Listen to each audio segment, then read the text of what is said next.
11월 5일 국민의힘 본경선 결과가 발표됐습니다. 대선 출마 선언 이전부터 야권 대선 후보 1위 지지율을 보였던 윤석열 후보가 국민의힘 대선 후보로 확정됐습니다. 내년 대통령 선거 국민의힘 후보로 윤석열 후보가 결정됐습니다. 윤 후보는 지난 1일부터 진행된 국민의힘 최종 경선에서 총 47.85%를 얻어 국민의힘 대선 후보로 선출됐습니다. 지난 1일부터 나흘간 진행된 당원 투표와 일반 국민 6천 명을 대상으로 한 여론조사를 50대 50으로 합산한 결과입니다. 높은 투표율을 기록하며 마무리된 국민의힘 경선 결과 자세히 짚어보도록 하겠습니다. 윤석열 후보 경선 막바지까지 사실 이제 홍준표 후보가 상승세를 타면서 어떻게 될 것인가 많은 분들이 궁금해하셨는데 결국은 윤석열 후보가 승리했습니다. 승리 원인을 좀 분석해 주시면 어떻습니까? 일단 윤석열 후보가 문재인 정부 들어서 거의 유일한 대선 후보였죠. 어떻게 보면 우리 당이 이제 문재인 정부 출범 이후에 상당 기간 동안 당이 분열되어 있었고 지방선거에서 역대급 참패를 함으로써 사실 지방 조직조차 거의 무너진 상태였거든요.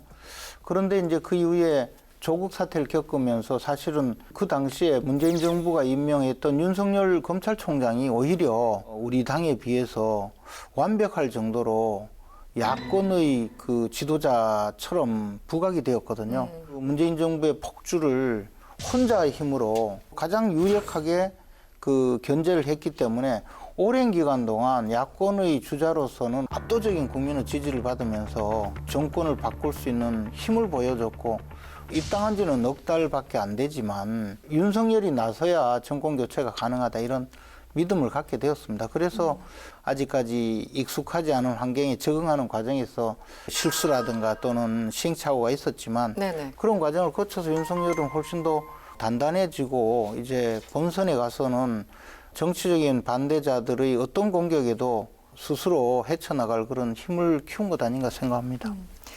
경선 승리 원인 어떻게 분석을 하고 계십니까? 두세 가지로 볼 수 있는데요. 네. 기본적으로는 이건 투표 방식 그렇게 디자인된 당에서 만들어낸 후보를 가려내는 방식에 있어서 여론조사 50%하고 당심 50% 네네. 이렇게 하는 것에 있어서 홍준표 대 윤석열, 윤석열 대 홍준표 두 사람의 갭 차가 네. 여론조사상에서 나타나는 그 갭보다는 당심 그 차이가 더 컸기 때문에 실제적으로 그런 구조적인 측면에서 당심이 그만큼 많이 윤 후보한테 가 있다. 그것을 말하자면 홍준표 후보가 뒤집어 가야 되는데 그러기에는 왠지 여러 가지 정책 역량이라든지 이런 면에서 여러 가지 뒤선 부족 아니었냐 하는 거고 네네. 또 하나는 윤석열 후보가 조직적으로 당내에 조직적으로 컸기 때문에 윤석열 쪽으로 기울 수밖에 없는 네네. 그런 구조적인 문제가 있다 그렇게 봅니다. 네. 의원님 보시기에 윤석열 후보 이제 본선에 나갈 후보로 결정이 됐고 장점과 단점을 좀 객관화해서 설명을 해주실 수 있다면 어떻습니까? 아무래도 이제 단점은 정치적 경험이 없다라고 네네. 또 행정가도 아니고 사실 검찰은 좀 특수한 조직 아니겠습니까? 이제 그런 것들이 앞으로 큰 국가 대사를 함에 있어서 네. 대통령으로서 골고루 어떤 외교적인 부분이라든지 또 프로토콜과 관련된 부분을 잘 해나갈 수 있을까라고 하는 거고요. 또 그런 경험이 적기 때문에 인적인 풀, 네트워킹이 작습니다. 그래서 어떻게 보면 그 옆에 있는 사람에 의해서 휘둘릴 수도 있고 문제가 될 수도 있는 그런 약점이 있습니다만은 제가 지켜보니까 윤석열 후보는 의외로 검찰 출신인데도 역사나 다른 부분에 대해서 상당히 폭넓게 관심을 가지려고 하는 것 같아요. 일관되게 좀 미래를 준비할 수 있는 자락을 깔 수 있는 잠재력은 저는 있어 보인다는 생각입니다. 네. 단점과 장점을 동시에 말씀하셨는데 네. 결국에 이제 이어서 이야기한다면 차라리 어설프게 아는 것보다는 모르는 게 훨씬 나을 수 있습니다. 우리 김영주 의원님 말씀하셨다시피 전두환 이야기를 잘못해서 엄청 혼이 났지만 그때 당시 이야기는 자기가 모르는 건 과감하게 위임해서 그 사람들한테 책임과 권한을 주고 맡겼다. 자기도 그래 하겠다. 이런 이야기였거든요. 네. 그래서 그런 생각을 제대로 가지고 국가를 운영하면서 전문가 또는 정말 실력 있는 최고의 인재를 뽑아서 그 사람들을 믿고 함께 할 수만 있다면 그것도 큰 장점이 되겠다는 생각이 있습니다. 그 의원님께서 보시기에는 윤 후보의 단점은 뭡니까? 단점 말씀을 좀 일단- 안 하고 싶으시겠지만. 아니요, 일단 네. 그 고시 공부를 오래 했잖아요. 한 네. 10년 가량 네. 고시 공부 오래 하면 이게 책을 보면 다 아는 것 같아요. 자리에 앉아 있으면 다 아는 것 같은데 시험장 가면 또 다 몰라요, 이게. 네. 그 평소에 이제 시험 치고 나면 지루하잖아요. 그래 나와서 사람들하고 이야기도 뭐 많이 하고 그걸 우리끼리 말하는 걸로 구라를 푼다 그러거든요. 네. 그 버릇이 오래 남아가지고 선거운동하면서 자꾸 구라를 풀다가 혼이 많이 났죠. 그렇기 때문에 의도치 않은 실수가 굉장히 많았던 것 같아요. 그 전두환 발언 나오고 난 다음에 이게 문제가 있다고 언론에서 문제 제기를 하니까 네. 그 막 화를 내면서 내가 도대체 말만 하면 왜 이러냐고. 맥락을 파악하지 않고 막 이런 왜 얘기했죠. 내가 말하는 게 그 뜻이 아닌데 왜 이러냐고. 그래서 네, 네. 아니 미쳤다고 지금 공격하려고 하는데 왜 뭐 맥락까지 파악해 주냐고 제가 이렇게 알려주고 그러니까 싶었어요. 정치 분야에서는 많이 일을 안 하셨기 때문에 아직은 그 가야 할 길이 조금 있는 것 같아요. 정치 분야뿐만 아니라 네, 네. 유복한 환경에서 네, 네. 자랐고 그리고 뭐 공부도 잘했고 또 검사로 평생을 살았고 그러니까 그 사람과의 관계가 비교적 순탄했을 거라는 거죠. 근데 이 사회는 그렇지 않거든요. 특히 네. 이 정치인이 말을 통해서 싸우고 표를 헤아려서 권력을 쟁취하는 장인데 그에 대한 좀 인식이 아직은 부족하지 않나. 아무래도 이제 그런 면에서 뭐 우리 이재명 지사 같은 경우 그때 시장도 하고 뭐 도지사도 하면서 이렇게 여러 가지 어떤 일정 정도의 훈련을 해왔단 말이죠. 이제 그런 면에서 이분이 이제 결과적으로는 이 정치적 훈련이 없이 그야말로 유복한 생활에서 갑의 위치에만 사회적 있다 위치가. 보니까 네네. 아무래도 자기가 던지는 말이 상대방에 어떤 피해를 줄지 이런 훈련들은 별로 안 되는. 이제 그런 면에서 사실은 참 갈 길이 멀다. 이제 그렇게 생각이 드는 거죠. 알겠습니다. 결국은 이제 야당 후보든 여당 후보든 이제 늘 선거 때 산토끼 집토끼 뭐 논쟁이 있고요. 결국 이제 확장성이 문제인데 이 중도에 있는 사람들을 어떻게 공략할 것인가. 홍준표 후보가 경선 과정에서 398 후보다 이렇게 윤석열 후보를 비판하고 약간 비꼬기도 했었어요. 20대, 30대, 40대 지지율이 3%, 9%, 8% 그래서 398 후보 들어본 적 있느냐 이렇게 또 논쟁을 하기도 했는데 이 확장성 부분은 어떻게 보십니까? 우리 당을 지지하는 사람들 중에서 이제 젊은 세대가 주로 홍준표 후보를 지지했다는 것 아니겠어요? 그런데 그분들이 이제 지금 우리 당의 후보가 정해졌기 때문에 또 윤석열 후보의 장점을 보고 지지할지는 조금 지나봐야 되는 것이지 네네. 그것을 가지고 뭐 398이네 뭐 하면서 중도층은 지지하지 않는다 그렇게 평가하는 것은 굉장히 좀 저는 잘못이라고 보고요. 또 하나는 이번 대선은 역대 어떤 대선보다도 진영 싸움이 강한 것으로 지금 분석이 되거든요. 쉽게 말하면 이 정권은 끝내야 된다라고 생각하는 분들이 엄청 많고요. 뭐 여론조사하면 한 50%가 훨씬 넘죠. 반면에 또 이 정권과 함께해서 심적으로 또 동조하는 분들, 그분들이 또 한 40% 되거든요. 그러면 나머지 10%는 어떠냐? 중도층이냐? 그게 아니고, 막 정치에 나는 관심이 없고, 네네. 내하고 무슨 관계 있냐? 이런 분들일 가능성이 많아요. 네네. 그러니까 부동층이 없는 선거예요. 지금 부동층이 없는 네. 선거에서 무슨 중도층이 어디로 가느냐 논하는 것 자체가 저는 별로 맞지 않다는 거죠. 그 분석에 대해서 동의를 하시나요? 방금 김재현 최고 얘기했듯이 진영 간의 싸움이기 때문에 진영 속에서 결정할 수밖에 없는 부분이고요. 네네. 또 정권 교체에 대한 희구성이 굉장히 많아진 건 사실입니다. 그런데 국민의 또 일부는 저쪽도 못지않다. 네. 실망스럽기는. 네네. 그러니까 바꾸기는 바꿔야 되는데 더 나아지리란 기대하기 어렵다. 이제 이런 부분들이 생길 거예요. 네. 아니면 안철수나 이런 김동연에게 눈을 돌리는 사람도 생길 수 있을 것이라는 것이죠. 알겠습니다. 김종인 전 위원장 역할을 어느 정도 할 수 있을까요? 김정인 위원장은 이제 윤석열 후보를 실질적으로 도와왔죠, 그동안에. 네네. 그렇기 때문에 적극적으로 선거 과정에 도움이 된다면 역할을 하리라고 생각합니다. 근데 개인적으로는 최근에 만나 뵀더니 비대위원장을 맡으면서 건강이 매우 나빠졌대요. 네. 그 의사가 신경 쓰는 일을 좀 하지 말라고 신신당부하더라는 거예요. 네네. 근데 비대위원장 마치고 한 달쯤 후에 재봤더니 정상으로 돌아오고 어떤 것은 훨씬 좋아졌대요. 한 달 만에. 네네. 그래서 정말 하기 싫다고 표현은 그렇게 하시는데 그럼에도 불구하고. 네. 문재인 정권이 연장되면 안 된다는 강한 의지를 갖고 있기 때문에 윤석열 후보를 돕는 일에는 적극 나서리라고 기대하고 있습니다. 적극적으로. 네. 앞으로 이제 이재명 대 윤석열 간의 싸움이 시작됐습니다. 윤석열 대 이재명 간의 싸움이 시작됐죠. 뭐 정책적인 면도 있을 테고 정치적인 면도 있을 테고 여러 가지가 있습니다. 어떤 게 최고의 화두가 될까요, 앞으로?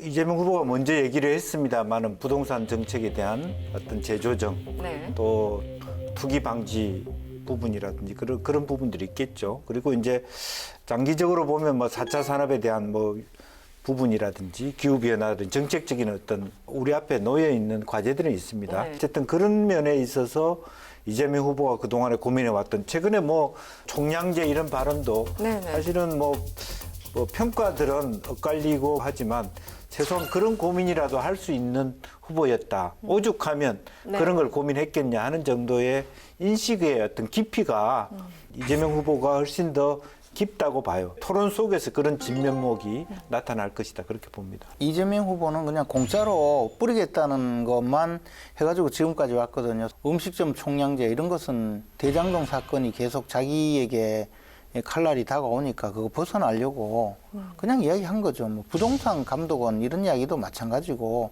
자꾸 논란을 일으켜서 마치 자신이 부동산 문제를 해결할 것 같이 이야기를 하면서 대장동 사건에 그 주범으로 지금 지목되고 있는 이 사실을 좀 벗어나 보려고 하는 그런 상황인데 결국 내놓을 것은 공짜로 뿌리겠다, 돈 주겠다, 뭐 그걸로 한몫 보려고 할 겁니다. 알겠습니다. 국민의힘 경선 과정 무려 10여 차례 TV 토론, 뭐 김재현 최고께서는 좀 많다 싶었는데 나중에 보니까 그래도 뭔가 좀 걸러지는 효과가 있더라. 나중에 좀 긍정적으로 평가를 해주셨어요. 토론이 너무 처음 많다고 생각하셨죠? 근데 뭐 네. 사실 끝나고 나니까 민주당 토론은 바지 내릴까요만 남았고 우리 당 토론은 왕자만 남았어요. 얼마나 남았습니까?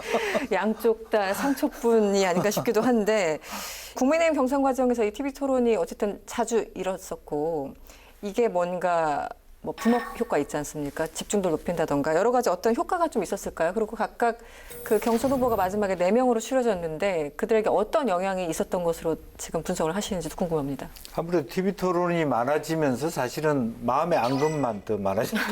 그렇게 볼 수 있고 그렇게 네. TV 토론을 많이 할 생각이었다면 아예 과제별, 주제별 토론을 좀 중간에 했으면 좋겠다. 그렇죠. 네네. 통일 외교, 뭐 사회 경제. 아니 그래 했어요. 네. 그래 했는데 그 이야기는 조금 이야기하고 난타전만 잔뜩 네. 해가지고 나중 난타전만 언론에 있는 부각되는 거 예. 난타전. 그러니까 결국에는 그런 개별 정책에서 국민을 감심을 끌어낼 만한 자기화두화하지 못했다. 그런 면에서 보면은 유승민, 원희룡 후보에게 더 실망을 느끼는 거예요. 원희룡 후보는 본인 스스로 뭐 일타 강사돼서 뭐 대장동 방지청장을 자기 할 겁니까? 부동산 컨설팅 할 것도 아닌데 그냥 자기가 돌고래 비슷하게 됐어요. 칭찬하니까 그게 빠져가지고 우적대다 끝났습니다. 유승민 후보 또한 마찬가지로 유승민 후보에 대한 기대는 더 큰 거거든요. 그나마도 경제 전문가, 뭐 정책통이라고 하는 부분인데 그렇다면 국가 대전환, 대개조론 정도는 누군가 하나 들고 나왔어야 되는 거예요. 네. 그래서 이번에 당원 투표율 첫날 40%대 초반, 뭐 이튿날은 50%가 넘었죠. 굉장히 흥행에 성공했는데 그 원인은 어떻게 분석하고 있습니까? 우선 저는 뭐 현재 정당 지지율이 네. 민주당에 비해서 국민의힘이 월등히 이런 시절이 있었나 정도로 헤이데이라고 할 정도의 네. 그 당원들의 기분이 좋다는 거죠.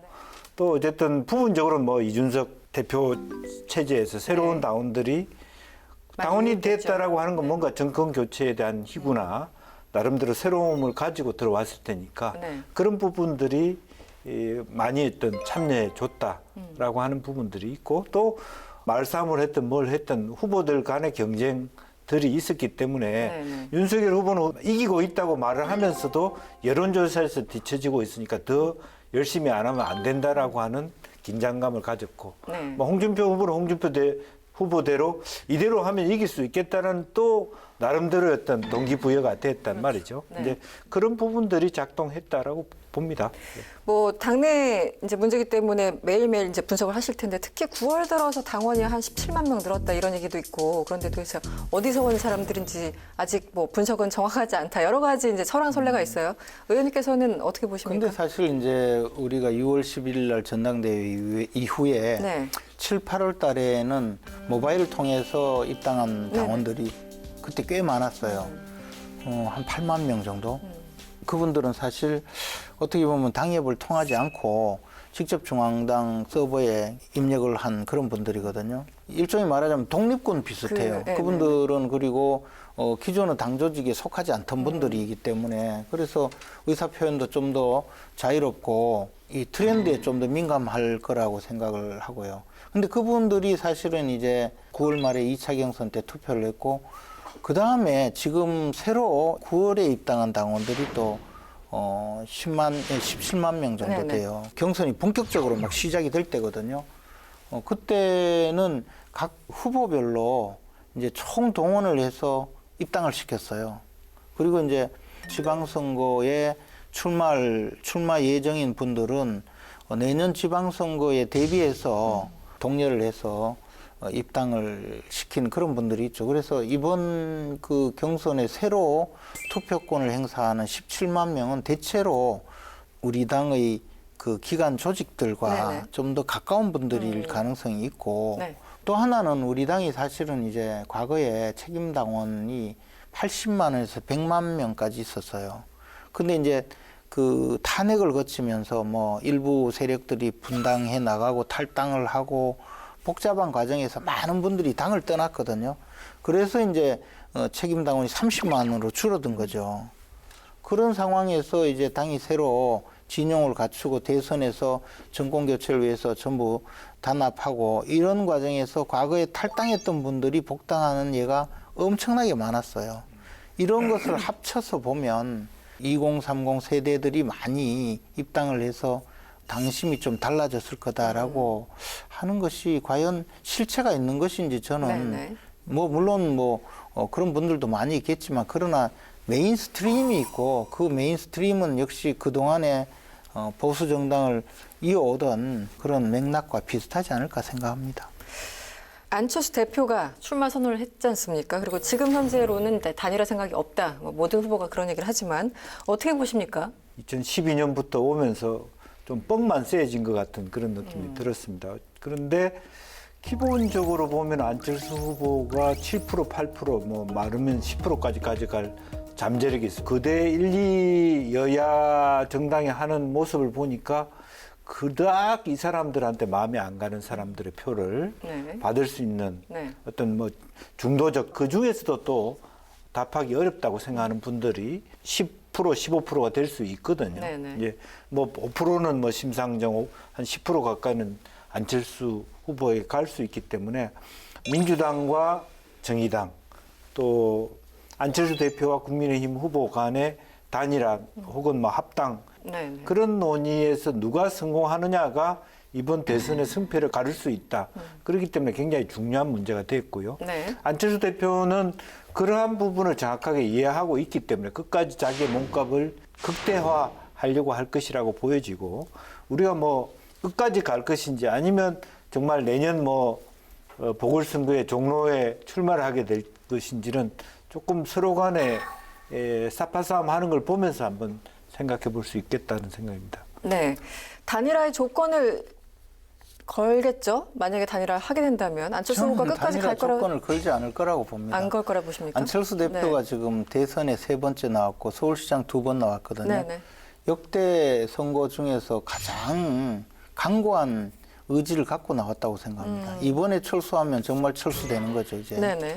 그런데 아마 자기 입장을 충분히 생각을 해보면 이번에는 절대로 물러서면 안 된다는 의지가 확고할 텐데 유일하게 그래도 물러설 수 있는 퇴로는 무슨 조건이 아니고 정권 교체에 기여하겠다는 그런 대의 명분, 그 대의 명분을 받아줄 수 있는 그런 분위기가 되지 않으면 절대로 물러서지 않을 거라고 봅니다. 이번에는, 그냥 네. 뭐 협상에서 들어가고 종로에 나오라 이렇게 이야기하는 것은 그 안철수 대표에게 모욕감을 주고 더 나아가서 정당성 내지는 자신의 정치의 그 마지막 자존심조차 뭉개는 것이기 때문에 네. 그런 이야기하는 것은 극히 잘못된 그런 접근이라고 생각합니다. 제가 이제 안철수 대표에 대해서 이렇게 이야기한다고 안철수 대표를 뭐 칭찬하고 찬양하고 뭐 높게 평가해서 그런 건 전혀 아닙니다. 네, 네. 저도 뭐 안철수 대표가 놈놈놈 대선이라면서 또 나온다고 하길래 저는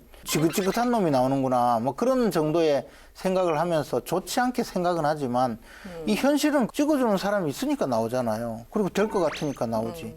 근데 왜 나오냐고 하면 안 되거든요. 네, 우리가 필요한 것은 안철수의 표잖아요. 그렇죠. 근데 안철수 보고 왜 나오냐고 이야기하면 그 말이 통하겠습니까? 저는 그런 면에서 제발 좀 우리 진영에 있는 사람들이 말 조심하고 네. 이 단일화 문제는 결국은 대선 후보가 모든 것을 그 결정하고 대선 후보가 나서지 않는 한 불가능한 일이며 또한 대선 후보가 결정해야 되지 옆에 있는 분들이 그냥 막 지나가는 말로 한마디씩 거들면서 결국은 일만 망치는 그 절대 있어서는 안 된다고 봅니다.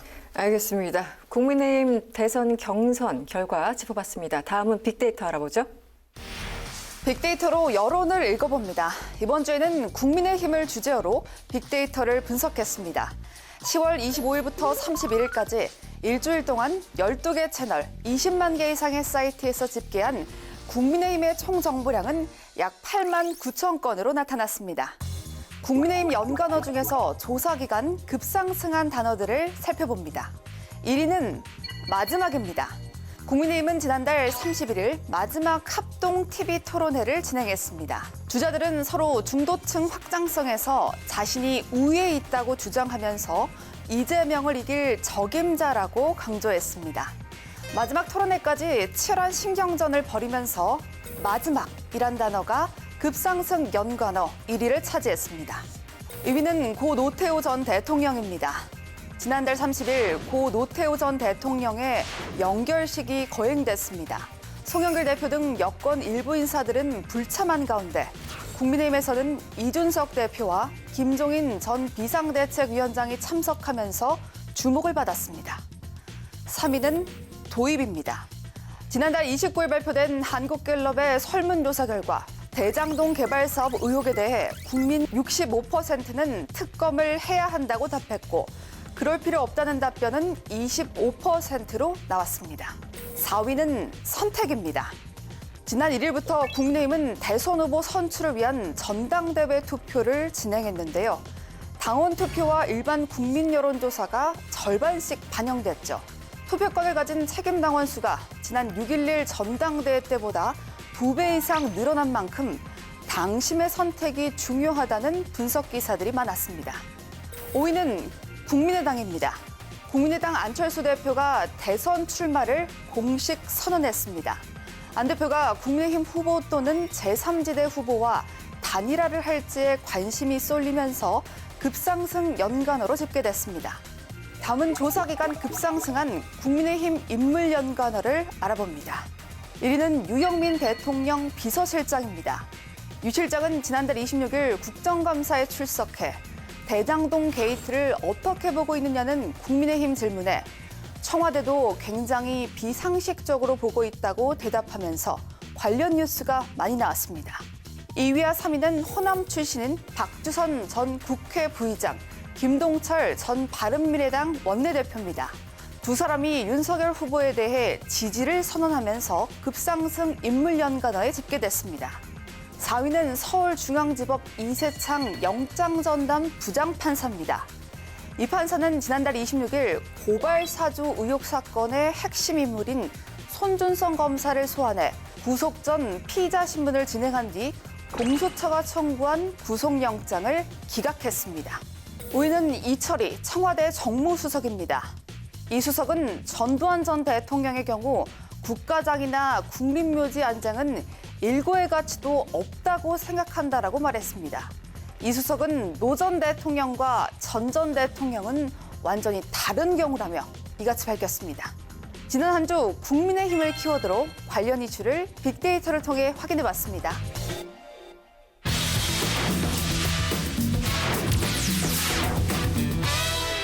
더불어민주당 이재명 후보가 메머드급 선대위를 출범하면서 본격적인 대선 체제에 돌입했습니다. 더불어민주당이 이재명 대선 후보를 뒷받침할 선거대책위원회를 출범하고 본격적인 대선 체제로 전환했습니다. 더불어민주당이 서울올림픽공원에서 대규모 선대위 공식 출범식을 열었습니다. 일제히 파란색 마스크를 착용한 참석자들이 파란 손수건을 흔들며 구호를 외치는 퍼포먼스로 시작했습니다. 출범식 내내 원팀 민주당을 강조했는데 경선 후유증을 털어내고 화학적 결합에 힘을 모으는 모습입니다. 출범식 연설에 나선 이재명 후보는 성장의 회복을 1호 공약으로 내놓으며 대선 승리를 다짐했습니다.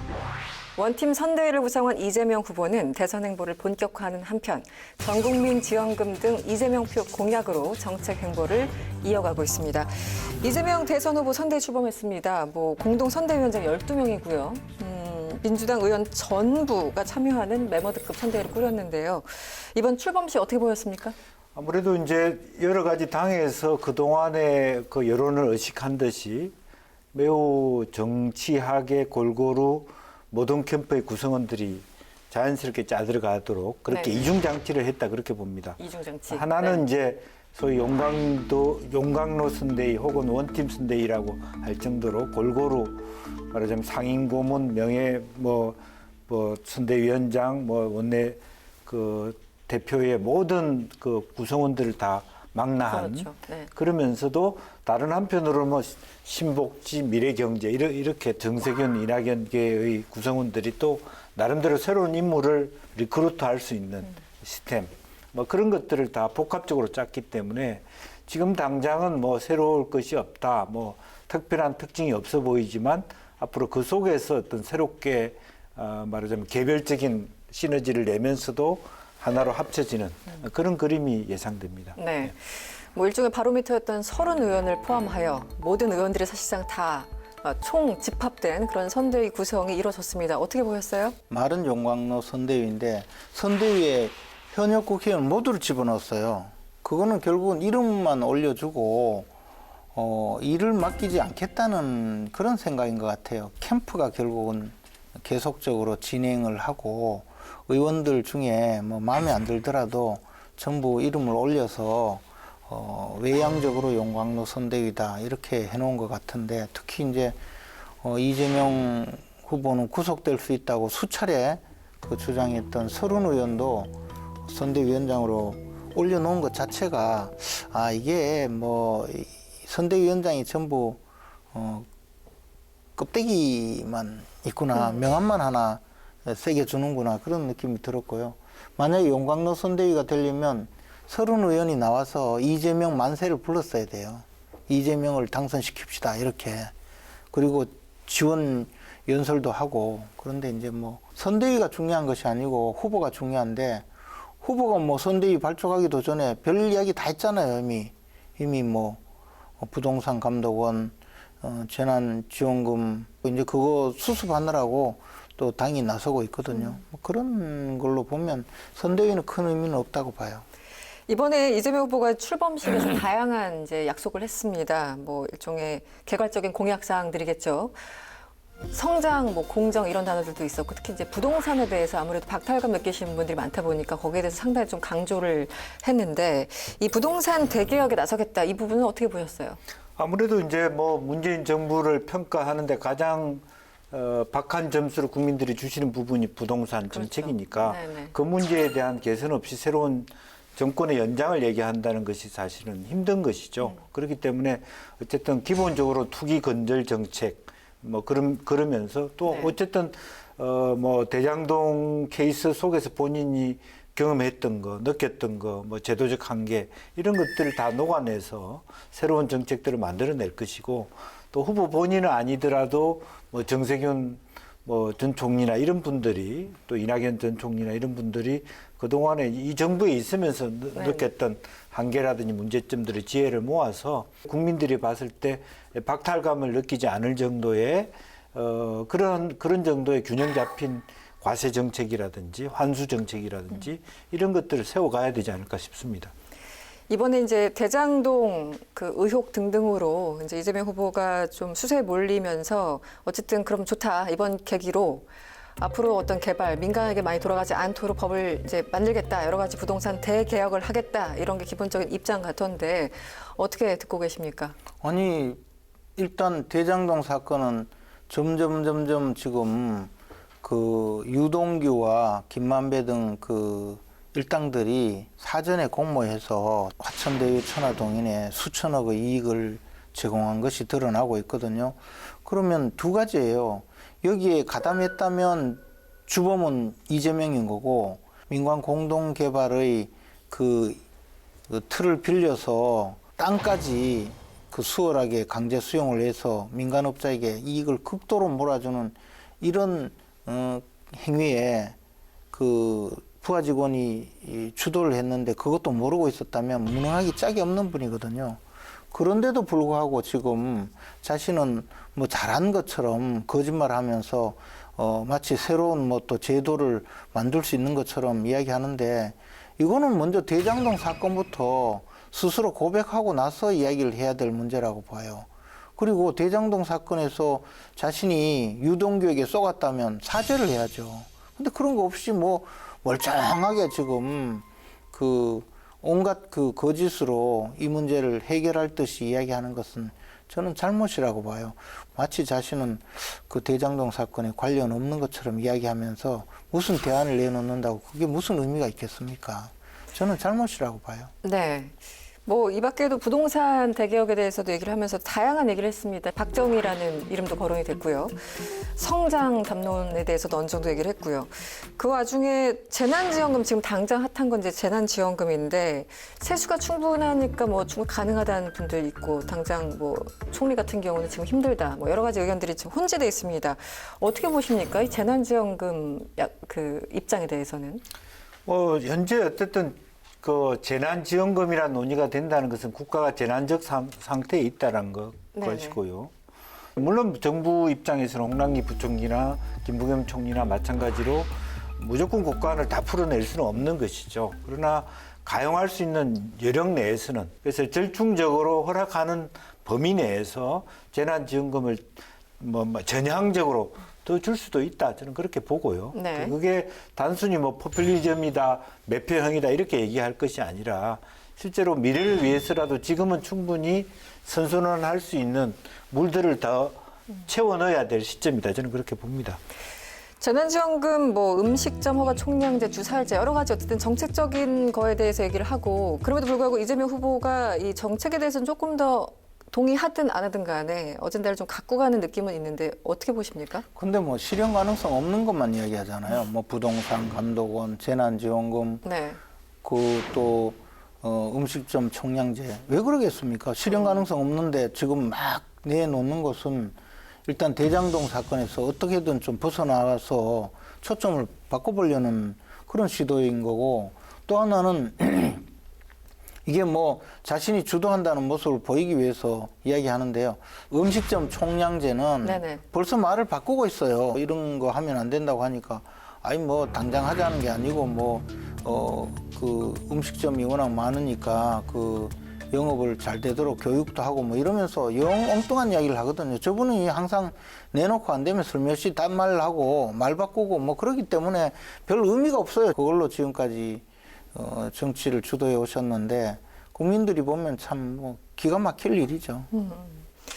정책에 대해서 계속 얘기를 하고 있고 어쨌든 민생보도 뭐 재래시장에 간다든지 여러 가지 행보를 하고 있는데 이제부터 이제 본격적인 싸움이 시작되겠지만 어쨌든 지지율이 한 30%대에 머무르는 이른바 박스권이다. 여기에 대해서 약간 좀 불안해하시는 분들도 있어요. 민주당 지지자들 입장에서는 이 부분은 어떻게 분석하고 계십니까? 뭐 그것은 이제 마지막 3차 슈퍼위크의 결과에 대한 좀 예상을 좀 입었죠, 우리 네네. 이 역컨벤션 지지자들이. 효과라고 예. 했었죠. 네. 이제 그런 것들이 조금 이제 서서히 다시 회복되면 결과적으로는 여야의 거의 초박빙 격돌이기 때문에 너무 그에 대한 일희일비하고 우려할 필요는 없다라고 생각이 들고요. 뭐 음식점 총량제만 하더라도 본인이 음식점 총량제를 하자는 측면이 아니라 저도 그런 생각했거든요. 야 간판 만드는 사람만 돈 벌겠다. 오죽하면 총량제를 고민했냐라는 네네. 정도입니다. 그 정도의 인식을 가지고 있는 후보라도 있나 그런 걸 저는 물어보고 싶어요. 그래서 그것이 저는 오히려 기피라고 생각해요. 그런 고민까지 해본 흔적이 있기 때문에. 그래서 뭐 그거는 뭐 크게 걱정 안 해도 된다 생각입니다. 근데 이제 그걸 해보겠다고 이야기를 했잖아요. 그러니까 이재명은 합니다가 공약 캐치프레이즈 아닙니까? 자기가 그냥 구상했다가 대통령 되면 예를 들어 아니 그거 빨리 시행해 하면 그 밑에서 또 그 포악한 성격에 그거 안 들었다가 어떻게 되겠습니까? 그러니까 재난지원금 문제도 현재 국무총리조차 돈 없다는데 지금 당에서는 또 어떻게든 표 얻어보려고 빨리 또 마련하라고 하잖아요. 이게 나라를 어디로 끌고 갈지 몰라요, 이분들은. 알겠습니다. 그 이재명 후보가 대장동 개발 이익금이죠. 그 이익금으로 조성되는 공원 현장에 직접 찾아갔습니다. 뭐 정면 돌파 뭐 이런 개념이겠죠. 어떻게 보였습니까? 그래서 본인의 선의를 네. 다시 한번 얘기를 했고 본인이 이 문제에 대해서 결코 부당하게 개입하지 않았다라고 하는 다른 말로 얘기하면 정면 돌파의 의지를 보여줬다. 뭐 그렇게 볼 수 있겠습니다. 영화 큰놈 목소리 있잖아요. 그거 보면 범인은 항상 범죄 현장에 나타나요. 너무 음모론적인. 이재명 후보가 현장에 나타난 걸 보고 아 범인 맞다 저는 이렇게 마음속으로 느껴졌죠. 그러셨군요. 네. 대장동 의혹 관련해서 검찰이 사실은 뭐 구속영장도 기각되고 여러 가지 체면을 구기는 일이 많이 있었습니다. 이번에 다시 영장을 청구하고 수사를 조금 속도감을 내고 있는데 대장동 일당이라고 하는 이 김만배, 남욱, 정민용 등 이제 관련인들에 대해서 수사를 좀 지속하고 있는데 가속화하고 있는데 어떻게 전망하십니까? 검찰 수사에 대해서 굉장히 좀 비판적인 입장이셨잖아요. 검찰 수사는 네. 오로지 이제 이재명을 보호하기 위해서 정말 혼신의 힘을 다하고 있거든요. 그러니까 이제 권력의 충견이라는 그런 욕을 듣고 있죠. 검찰 역사상 이런 정도로 엉터리 수사를 한 것을 저는 본 적이 없거든요. 정말 이재명을 빼주기 위해서 수사를 하다 보니까 어쩔 수 없는 거예요, 그냥. 그런데 그렇게 수사를 함에도 불구하고 지금 드러나고 있는 것이 김만배와 유동규의 배임 이 부분인데 이 배임죄를 잘 보면요. 이게 지금 유동규가 민간업자인 김만배 등에게 이익금을 몰아주기 위해서 어마어마하게 노력을 해요. 그리고 온갖 불법을 다 저질러요. 심지어는 앞으로 이제 문서 위조한 것까지 드러나리라고 봐요. 문서 위조까지요. 예, 지금은 그 정영화 회계사하고 남욱 변호사가 각각 후배를 그 성남 도시개발공사에 침투시켜서 남욱이 그 진행했던 그 대장동 개발의 그 계획을 성남 도시개발공사에서 그대로 만들어서 오로지 화천대유에 유리하게 만들어주고 또 화천대유를 선정한 것 자체가 그 불법행위를 동원해서 선정한 거거든요. 검찰이 눈을 감고 안 보려고 해도 어쩔 수 없이 나오는 거예요, 지금. 근데 이 과정을 보면서 이재명 당시 성남시장이 이 내용을 몰랐다면 정말 천하에 무능한 시장이죠. 어떻게 이걸 모를 수가 있어요, 그죠? 근데 알고 했다면 이게 이제 주범이죠. 근데 이런 상황을 지금 검찰은 전혀 그걸 밝히려고 하질 않아요. 하나씩 드러나겠지만 결론은 뭐 특검에 가서 해결을 해야 될 것이고 이재명 후보는 대통령이 되지 않으면 뭐 그냥 곧바로 그 구치소형이죠, 뭐. 네. 의원님께서는 네. 뭐 결과적으로 뭐 배임이든 아니든 간에 금융정보분석원으로부터 이재명 후보가 일정 정도의 금전적인 뭐 돈을 받았거나 혹은 받기로 약속을 했거나 그런 부분이 없기 때문에 네네. 없는 걸 전제로 수사하기는 어렵지 않습니까? 거기까지 와 있다라고 보여지고 잠깐만요. 유동규의 문제도 실제로 액수를 특정하지 않았습니까? 이제 네네. 정확하게 그동안에 수사했던 범주 내에서의 정리를 하고 세 사람 사이에서 나오는 내용을 따라서 추가적으로 만약 그 속에서 뭐 이재명 후보에 대한 연관된 부분이 있으면 추가 수사할 것이다. 뭐 그렇게 볼 수 있는 거죠. 이게 이제 배임죄는요, 뭐 돈을 받아야 성립되는 것이 아니고 돈 받으면 뇌물죄죠. 그게 아니고 민간업자에게 이익을 주려고 부당한 행위를 하면 배임죄가 성립돼요. 그러니까 성남시에는 그만큼 손해를 끼치고 민간업자에게는 그만큼 이익을 주는 행위 자체가 배임죄거든요. 그래서 지금 배임죄로 그 유동규와 남욱 등이 기소가 되어서 이제 재판을 받아야 되는데, 그러면 성남시장인 이재명 시장은 당시에 이 내용을 알았느냐 몰랐느냐 그거예요. 근데 거기에 무슨 뭐 어디서 돈을 받거나 하는 것은 그 동기를 유추할 수 있게 해주는 단서에 불과하고 돈을 받은 행위는 별도의 뇌물죄가 되는 것이고요. 그러니까 지금 이재명 후보가 이 내용을 몰랐다고 하는 것은 너무나 엄청난 무능하기 짝이 없는 시장이었고, 아니면 거의 그 임금님 기는 당나귀기 할 때 그때 임금님이고, 알았다면 그 뭐 제가 궁금한데요, 갑자기 이 다른 사람에게 뭐 이번에 이제 뭐 화천대유든 민간업자에게 그렇게 이익을 몰아주는 그런 구조를 짰다면, 그러니까 누군가한테 도움이 되게 한다고 하더라도 나에게 이익이 있어야지, 어떤 동기가 있어야지 어떤 일을 하는 거잖아요. 그래서 이재명이 얻을 수 있는 이익은 배임죄라는 뭔가요? 것이 네. 임무를 배신한 거예요. 그죠? 그러니까 성남시의 저 시장을 맡아서 네. 성남시 재산을 지키고 성남 시민을 위해 일해야 되는데, 무슨 이유인지는 뭐 이제 더 부도덕한 이유가 있겠죠. 근데 그걸 밝혀내지 못하더라도 성남시에 손해를 끼치고 민간업자에게 이익을 주는 행위를 알고 했다면 배임죄라는 거죠. 배신행위라는 거예요. 그래서 배임죄의 본질이 바로 배신이에요. 배신. 선량한 관리자의 지위에서 선량한 의도로 네. 시장의 일을 해야 되는데, 무슨 이유인지는 모르겠지만 시에는 손해를 끼치고 업자에게는 이익을 주는 행위를 했다면 그 순간 배임죄가 성립되는 거예요. 대장동에 이어서 뭐 백현동 의혹까지 지금 조금 더 확대되고 있는 것 같은데, 의원님께서는 이게 더 커질 거라 보십니까? 어떻게 보십니까?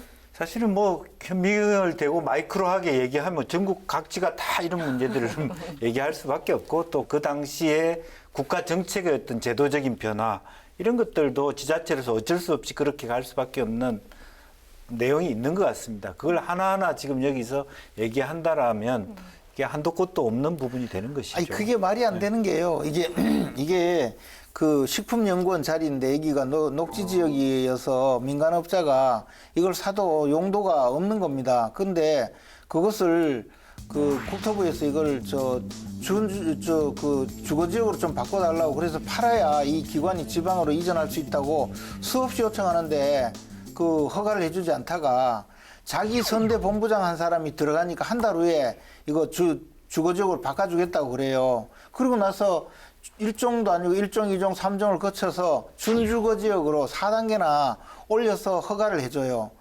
여기에 벌써 자기의 신복에게 이익을 주겠다는 그런 의미가 있는 거예요. 그리고 그것이 그 사람이 그게 그냥 스토리지 70억이나 어떻게 그것만 가지고 그런 70억이나 그 돈을 받아요. 거기다가 더한 거는, 이 문제가 뭐냐 하면, 업자가 이 땅을 살 때는 임대주택 짓겠다고 100% 여기 임대주택 짓겠다고 샀어요. 근데 그거를 또 허가를 바꿔서 임대주택은 10%만 지어도 되도록 해가지고 수천억의 이익을 주는 거예요. 이 지금 백현동 사건은 더한 사건이에요. 그러니까 제가 보기에는 도대체 이재명 시장은 당시에 시장을 왜 했는지, 오로지 건설업자들한테 이익을 주기 위해서 모든 시정을 그 일에 골몰한 것 같아요. 임대 아파트를 적게 짓게 해주는 것이 얼마나 이익인지 아시지 않습니까? 이런 문제가 앞으로 해결이 돼야 돼요. 네, 국민의힘 경선 결과 그리고 이재명 후보 관련 이슈까지 짚어봤습니다. 오늘도 두 분의 사이다 한 줄 평 들어보죠. 김재원 최고위원님.